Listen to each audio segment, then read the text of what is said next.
Pistol. Pistol wise, it would probably be the Staccato. I think just because of how flat it shoots for me, my shot acquisition, and it's just because it's got the delta point with the big window in it. I think if I'm going to say I'm not choosing manufacturer, I'm going with something that's red dot, big window, possible flashlight, high capacity 17 or over. Red dot everything. Everything, red dot everything. Look, if I could put a red dot on my phone, I'll do it. Yeah. Like, and it just, so, with that question comes day or night, right? Because if it's nighttime, I'm not grabbing this. I'm going to grab, I got the CZP-10F with the laser on it. But why not? You got a flashlight on there. That's what the flashlight for. I know, but for me, the laser, so let's say it's nighttime and it's popping off out there. I don't have to pull nothing up with the laser. I can hip shoot. I can shoot right here. I can be looking here and shooting there because the dot's right there on his chest. I don't have to literally look into the window. You're going to have every kid on YouTube. You got a goddamn beam. Yeah, going crazy with that shit. I told you, beams was important. I hate them. Yeah, I don't like them because they give up your position. Yeah, right? man. I don't like that. But at the time, if you're in a melee, fuck, it's out front, you're in the position, right? And there's strays going on at that time. So I'm just trying to take out as many things as possible as I can quickly. And for me, the laser does that fast. It's super fast acquisition. And like I could be coming out of the fucking door before I get all the way open and just putting dots on folks. Say that again, laser. Not beam, guys. It's not a it's not a beam. Laser. It's not a beam. Put the beam on them. Yeah. See now, if only time I'm okay with a laser is if once you grip the gun, the laser's activated. I'm not into you have to do anything weird to activate the laser, like hit a switch on the front, like in the Smith & Wesson Bodyguard, or correct, correct, in the revolver. Because to me, I do like that. To me, that's not practical, right? Because if somebody came through that door right now, do you have time to activate that? No. You're gonna grab that gun and go to town. And speaking of that, I've got a good gun gripe, which is an accessory gripe, and I may not have set it up right, but I spent like $500 on a Steiner MPS. I have one, and it's not shake awake. It's not. That's what I'm saying. So I got into red dots. I did not buy a red dot until the first one that had shake awake. I think it was the Trijicon. No. Who was that? Smith. I'm sorry. Sig. I was with it. Yeah. Well, I thought somebody else had a shake awake too at the time. When I think Hollow Sun has one. I know that. I think Sig was the first one. Okay, and that might have been the Romeo. One of them Romeos. One or Pro or something like that. And as soon as I saw it shake awake, you grab it, it turns on, fuck, I was sold. But that was my big bane of existence as far as the red dots. Like, hey, you got to grab it, turn it on, and it's blocking your fucking sights unless you got suppressor height sights, right? So when they did the shake awake shit, that's what I started buying, was all that shit in the shake awake. All right, I got everybody, your red dot should always be on. You should never turn your red dot off. If you got to turn your red dot off because you're worried about battery, you got the wrong red dot. True that. Buy a Trijicon RMR, you don't have to worry about battery life. Or buy SRO. I don't have a red dot that ever, since I purchased it, has been off yet. Yeah, the battery life lasts a long time. Yeah. And especially most people, here's my little 2 cents into that, talking into the microphone, quit turning your fucking dot up all the way. Yeah. Like it shouldn't look like a starburst of the sun in the middle of the glass. Like just enough to where you can see it and maybe one notch up. Right. If you had to use that red dot at nighttime with that thing turned all the way up, your ass is out of luck. You ain't gonna see shit. But I grab, a lot of times I do grab other people's guns that when you use them, they say, hey, shoot this. And I see the dot is just turned all the way to the max. And I'm like, man, how do you even see the target with this? Even in an indoor range with the lights on, it's just flashing everything. Yeah. But it's one of those things where I have astigmatism anyway, so the dot looks weird to me anyway. Yeah. It looks more like a comma or a little semicolon type deal. But the flash of that red dot being turned up. Speaking of red dots, do you have a favorite? I know you said Trijicon SRO, MRO, but is that one of the staples?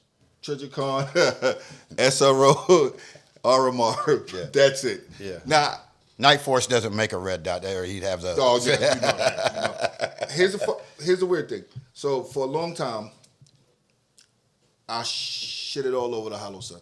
Right. Didn't like them. Right. Thought it was cheap. Didn't care. I'm kind of liking them now. Yeah. Kind of liking them.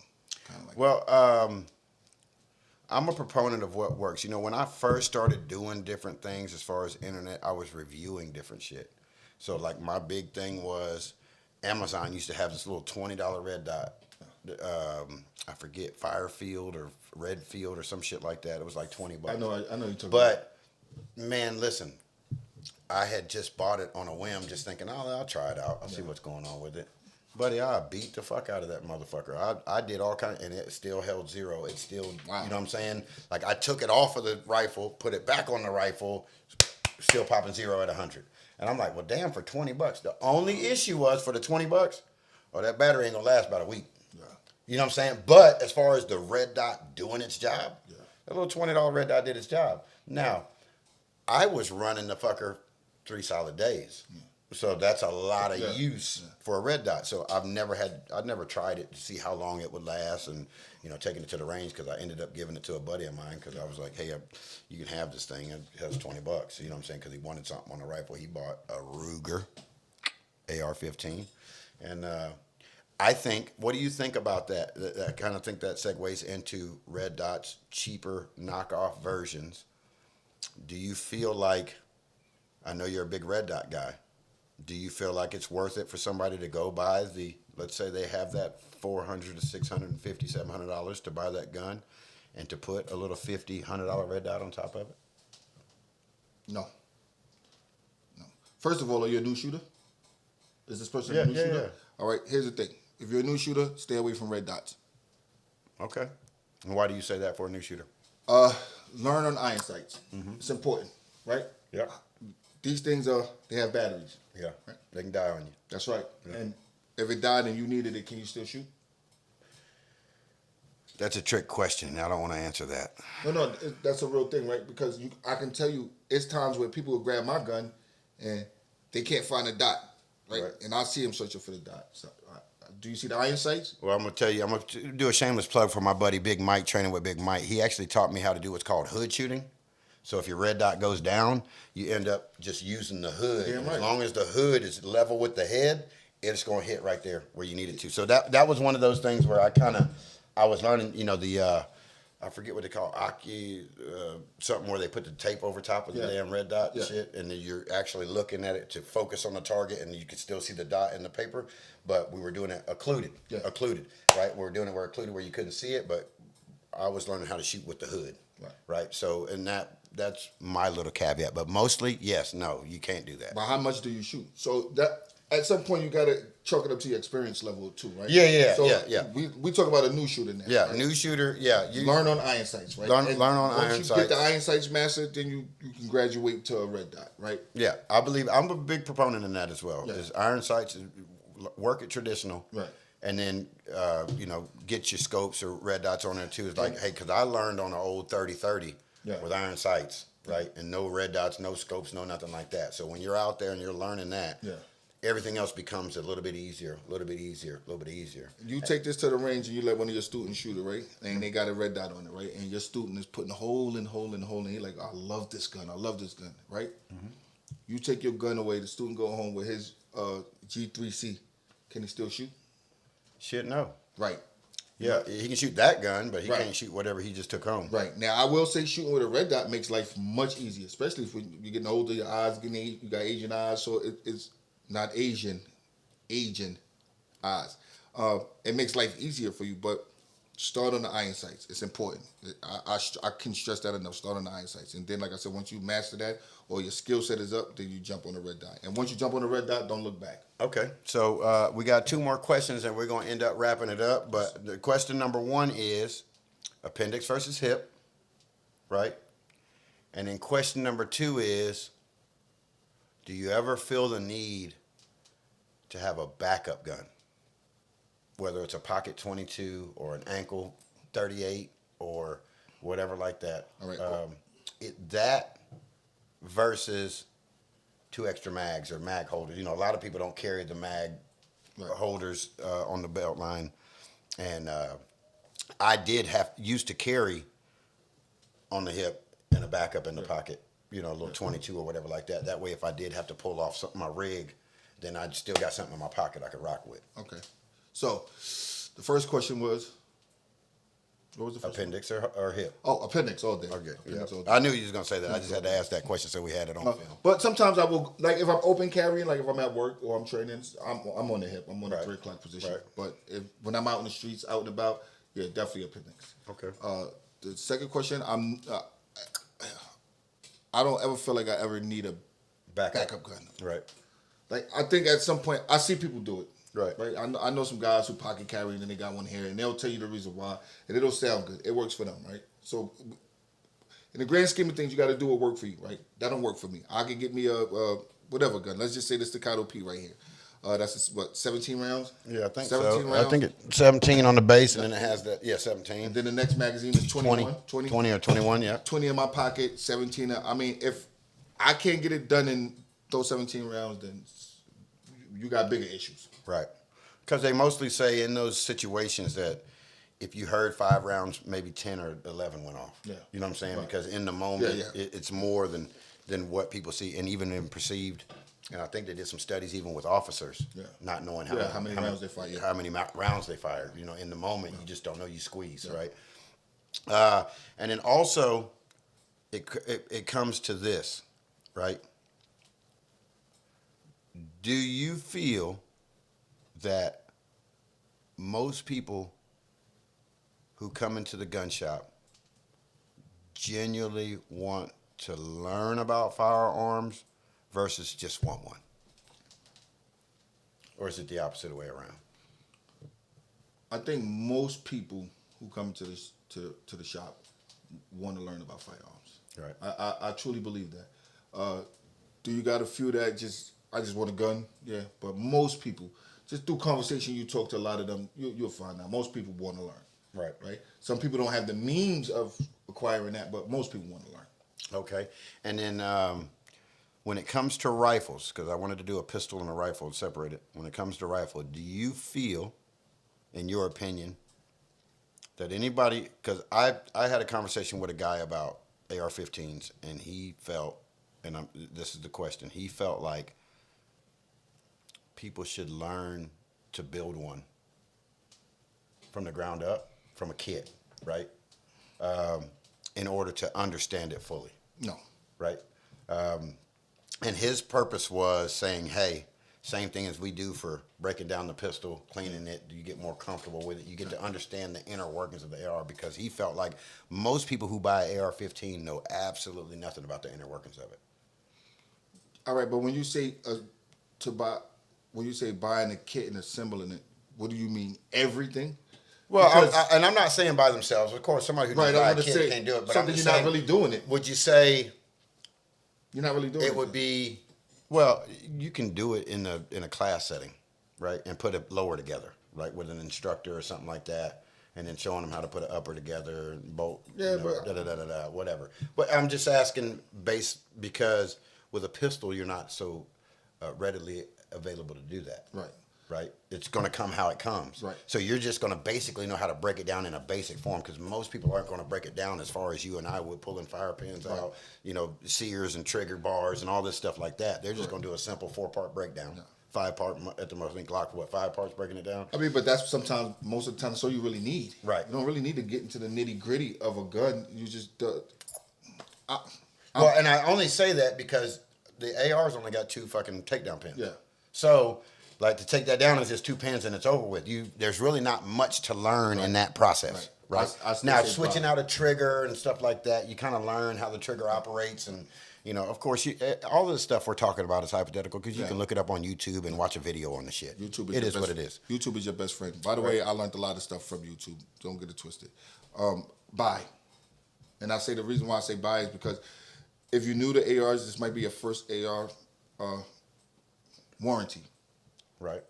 Okay. You might do something trying to put all this shit together and mess something up, and now you shit out of luck. Right. And you're going to be chasing it, trying to fix it, as opposed to, this gun goes back to HK, this gun goes back to FN, this gun goes back to, so buy. And once you buy, like you said, the AR, in my opinion, is one of the easiest platforms to work on, right?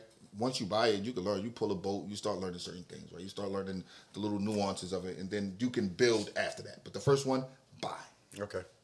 I like that. That makes sense. Hold on, First one buy. more thing. Yeah. And if you do buy Buy from Bullseye Indoor Shop in downtown Lawrenceville, Georgia. Ask for Chuck. Ask for Chuck. I got you. Right.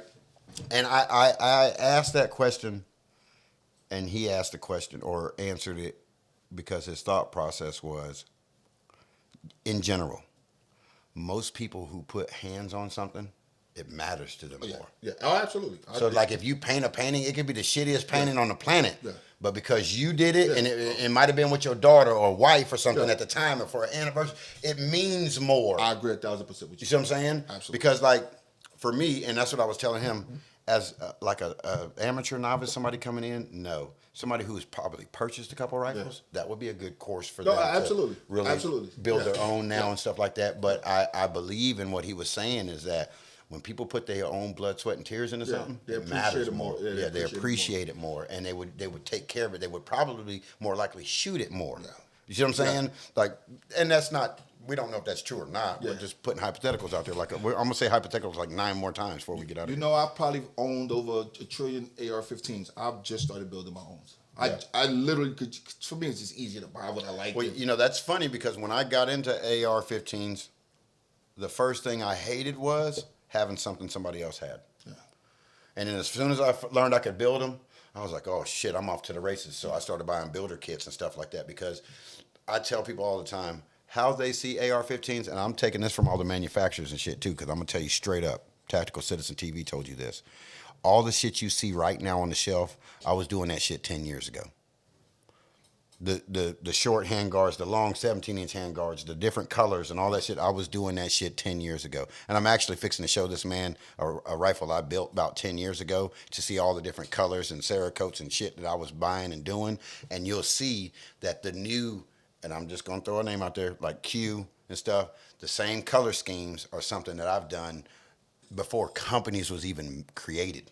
You see what I'm saying? So, like, that was my thing was, if I'm going to have a rifle, I want it to be custom, one of one. Yeah. Nobody has this. I don't want to be able to have you sell somebody something else off the wall that I got. Yeah.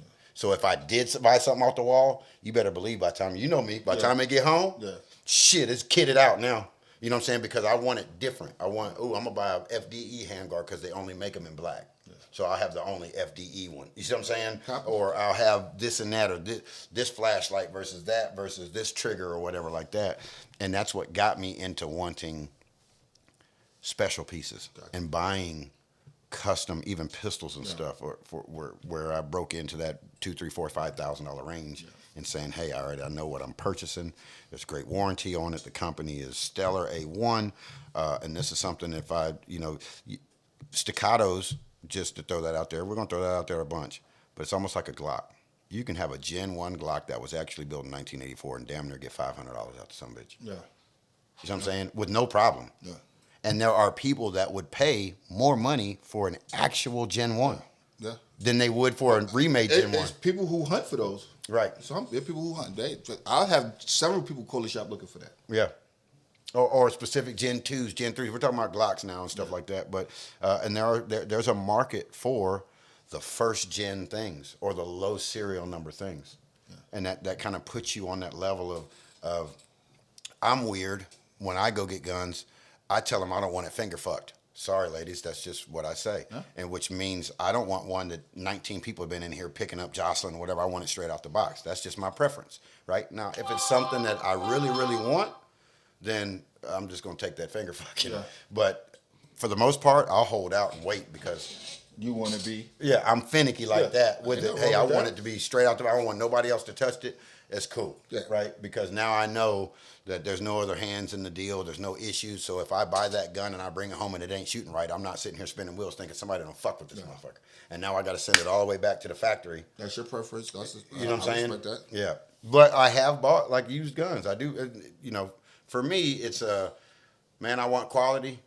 But boy, I remember where I was in life. And I won't pass up a goddamn deal. It's some deals to be had. I just watched a deal happen in front of me at work yesterday, and I was butthurt that I didn't get that deal. Yeah. Like, I would have took that. Yeah. So it's some deals to be had in the firearm industry if you get lucky enough. You just got to be in the right place at the right time. Yep. Oh, you know what? I was going to touch on that subject real quick. We got about another 10 minutes before we got to get out of here. Okay. What you were just talking about. right? How many times does that happen? What? Deals? Yeah. Oh, it happens often, believe it or not. Okay. So and it's most time person to person. Sometimes it's Correct. shop to person and stuff Person like to that. person. Person to person. Right. So and that was my question leading into this is this, and I want to tell everybody in the gun industry. You know, I went in thinking that I was going to be selling guns, getting with the manufacturers and stuff like that, and then you realize there's minimum orders. Yeah. Oh, right? yeah. There's some of them, like I think Smith and Wesson at the time I was doing was like $30,000 minimum order or something. So and I was like, man, I don't know that I'm gonna have $30,000 worth of fucking sales. That's right. You see what I'm saying? So I'm not doing that shit. But I think there's a big misconception that gun shops have a super high markup on guns. Now there are certain manufacturers where they make a little more money than others, but for the most part, before I decided I didn't want to really get into the sales end of it and wanted to stay on the gunsmithing side, I was finding out that, man, the markup on them was only like $50, 60, $70. Some of them, if you could stretch it to 125, you're doing good. Yeah. You know what I'm saying? It's money in quantity. Yeah, you got to do buy a lot. big Gotta do a lot. box stores, and you got to buy You gotta 10,000 units, and you can get that break. Or you just hire me who can get a gun out the door real fast, real quick, day after day after day after day, and then the owner loves you. But yeah, it's not that was a joke. But you absolutely right. There's not a lot of markup in firearm. Me coming into it, I thought that as well. Yeah, now, and I know for sure because I have friends and buddies who own gun shops, multiple, more than Bullseye. You know, we talk Bullseye, that's my favorite one. But I have friends who own gun shops, have FFLs, pawn shops, all kind of stuff like that. And really, the only time they really make some money is on trade-ins. That's right. That's right. You know what I'm saying? Use guns. Yeah. Because, and you guys got to understand this too, because I talk to this a lot, and I get a lot of calls. Not a lot of calls. Let me rephrase that. I get a few calls where somebody says, "Oh man, they trying to gouge me for this, or they don't want to give me this amount of money for that." And then I look into my True Gun Values book and it's like, "Hey man, they ain't far off." Yeah. But that's a person to person sale you're thinking of, and it's got to sit there. It's got to be cleaned up. It's got to be retagged. It's got to, they got to take a chance on that weapon even selling. Because there are some things that hell I've seen in their shop that's been there 4 or 5 years. Yep. And I'm talking about that American flag Taurus that's in there. Yep. That revolver, it's still there, ain't it? Yep. Yeah. But that's a true thing though. Yeah. I've been working at Bullseye going on 5 years now. There's some things that probably been in there before I got there. Yeah. Yeah. That's just the nature of the business. Oh yeah, I've wiped some dust off a couple boxes that I Yeah. could have swore that it said 93 when I Yeah. swiped it away. It's the nature of the business. Yeah, yeah, and that's the thing too is with any business is finding out what sells and moves, Yeah. and to stock that so you don't have a lot of unused space Yep. or space that's taken up and it's just not giving you any type of profit. And I'm, for those of y'all that know out there, I'm a big proponent of entrepreneurship, getting a business together, doing all things the right way, and knowing how to set up a store and not take a loss. Because I did work for Home Depot corporate coming out of college, and I learned a lot from them as far as end caps, displays, how you set your store up and everything like that. That drives more sales. Marketing. Right, yeah. And it's not just the people inside, it's how they navigate through your store. Yeah. And knowing what the purpose of certain things was, like Home Depot, everything up front is the cheap, is the expensive shit. Everything in the back is the cheap shit. So if you're really coming to look for something cheap, you got to pass all this shit to get to what you want. Same thing in the grocery store. Yeah. That's why they started putting milk and meat in the back of the store, because they know you're gonna get milk and meat. Yeah. Everything else, Fruity Pebbles, this and that, that's a choice. Marketing. Right? But eggs, milk, Genius. and meat, you fixing to get that shit. So they put it at the back. Frozen foods, all that. That's why they try. There's a method to the madness, so and it goes not only from grocery stores, but goes all the way to the gun industry. Yeah, I'm gonna do that when I get back to my gun shop. Jeremy, have you seen this when you come in Monday and all the guns, all the hot dollar stuff is It's gonna be set up like a Kroger. Blame it on this guy right here. It's set up like a Kroger. Jeremy, I have a fit. Oh my god. Yeah, resets. That's what I used to do all the time is resets. But doing that with Home Depot, I did find out that it worked. Yeah. Like we would have a product, we had like 70 something products that we would have to make sure were getting reordered and stuff like that. We'd build new displays. Yeah. And I guarantee, and I'd go in and pull the reports. And the month before we did the reset and put new displays up, they might have run $30,000. We did it, redid the display, moved them 6 bays towards the front. Boy, they did 120. Wow.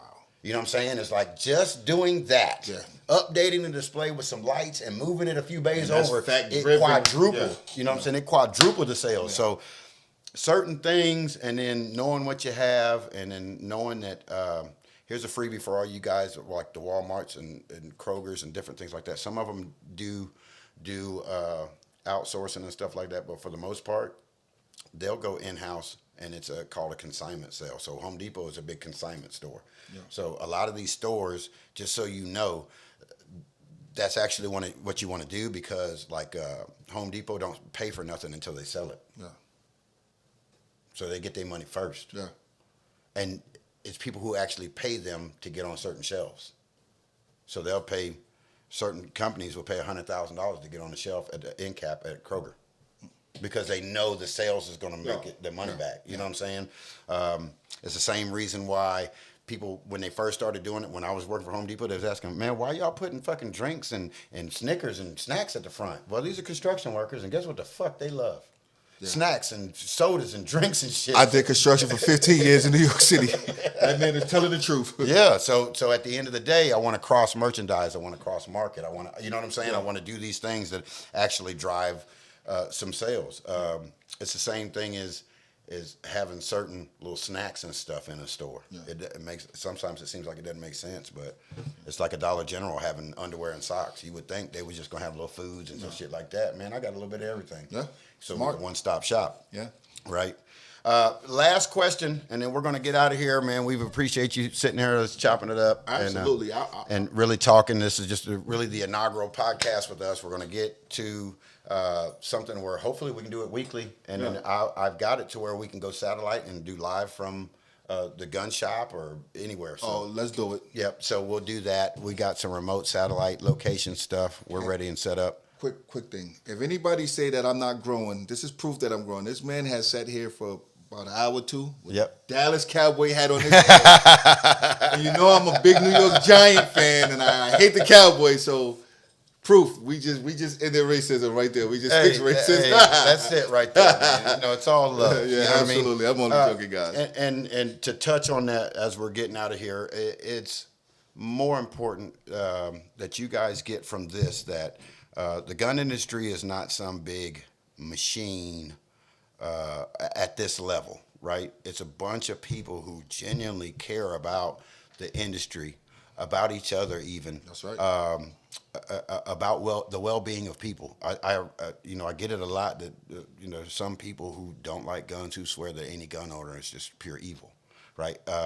Just for the fact of having a gun. Yeah. Okay. But at the end of the day, I guarantee you come into this community, you find a lot of good people. And that's not to say that we aren't good people with bad histories. No. I'm one of them. I'm willing to say it. I've always told you guys. I was one of the fortunate ones that got out when I was supposed to get out, and not doing the shit that some of my friends were still doing, and got locked up for. So, put my hand to God that I was able to do the dumb shit as a kid and learn to grow and become an adult. And I've got plenty of friends who wish they were even able to own one. Yeah. And they come look at me like, God damn, you got like 200 of these motherfuckers, man. Shit. And my boys still call me like, how? How did you get out of what we was in to be where you at now? Yeah. And grace of God, bro. And that's what drives me to do good these days. Yes. Is because I don't want somebody coming in and upsetting my apple cart. That's right. Right? That's right. I've got it so good right now that there's no use in me looking backwards and going backwards. So, Amen. And I think that, to close, man, we 100% want people to get into this industry, to get into firearms, to understand safety, to understand self-defense, awareness, survival skills. I've heard somewhere that we're at all times 3 weeks away from world devastation. Yeah.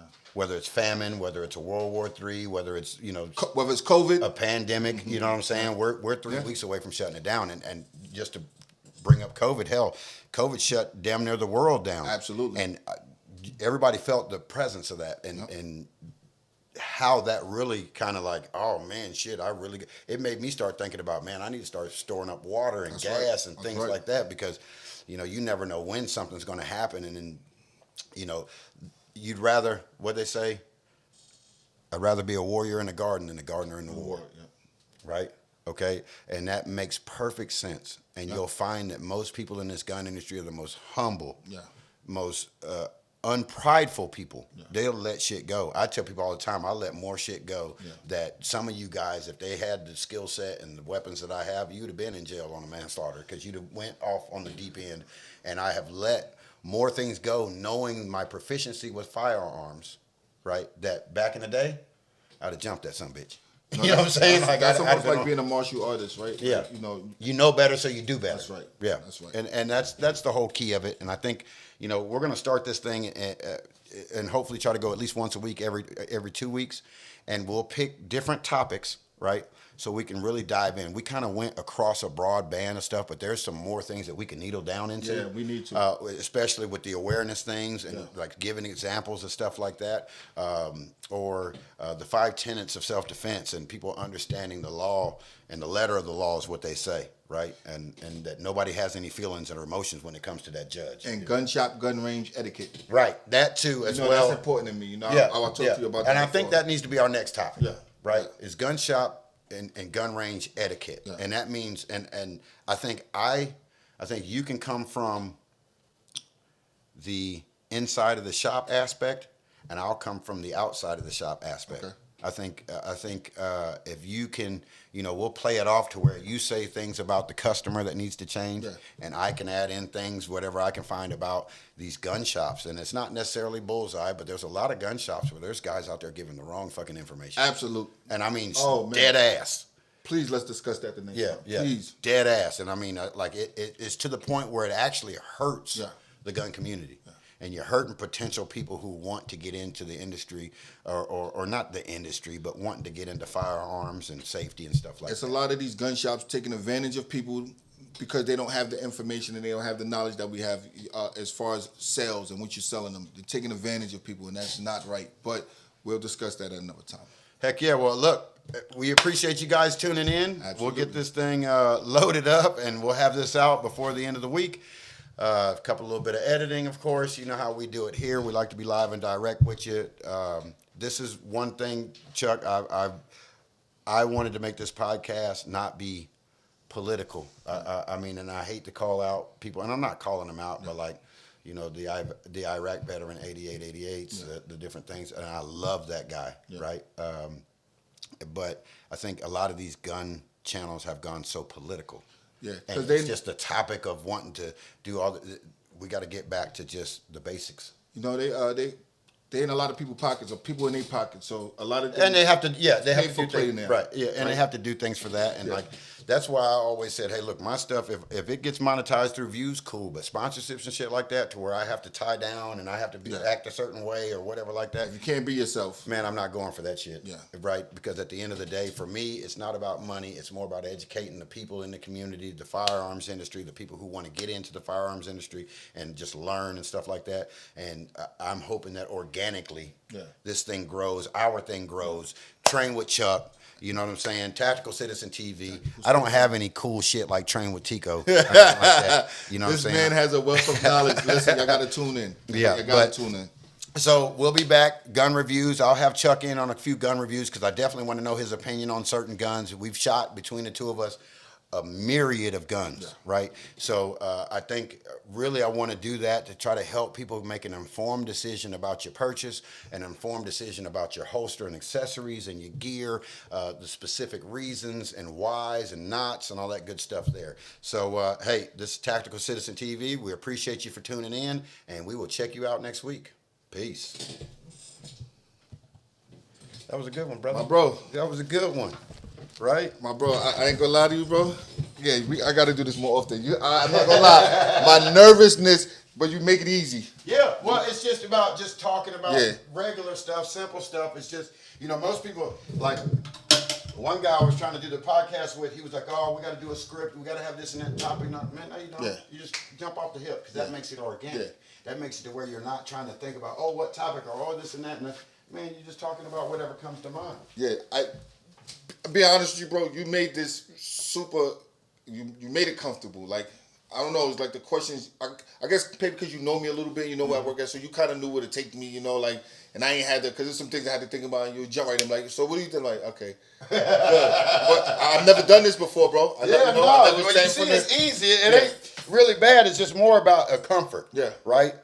And then Get the better over topics. time. Yeah, right. And then the topics as we go, like, if anything, I'll start out with 2, maybe 3 topics. Yeah. Because those 2, out of those 2, maybe 3 topics, we finna get into 4, Yeah, 5, 6, 7. yeah, absolutely. More. 'Cause you'll right? Just get like some- how that yeah. went from this, Yeah. and then as we're talking, Yeah. we think about that, Yeah. and then it comes into this, and it goes back to this. And you good at that too, because you, I know a couple times I said something, and you was like, I'm glad you said that, but what do you think? And that just took us somewhere else, another. Right. And then I said something that she's like, yeah, well, go back to that, because I'm like, well, all right, Yep. good. Yeah. But you Yeah. kind of let it, so you made it easy for me. Yeah, no, I appreciate it, man. That's what we're trying to do is just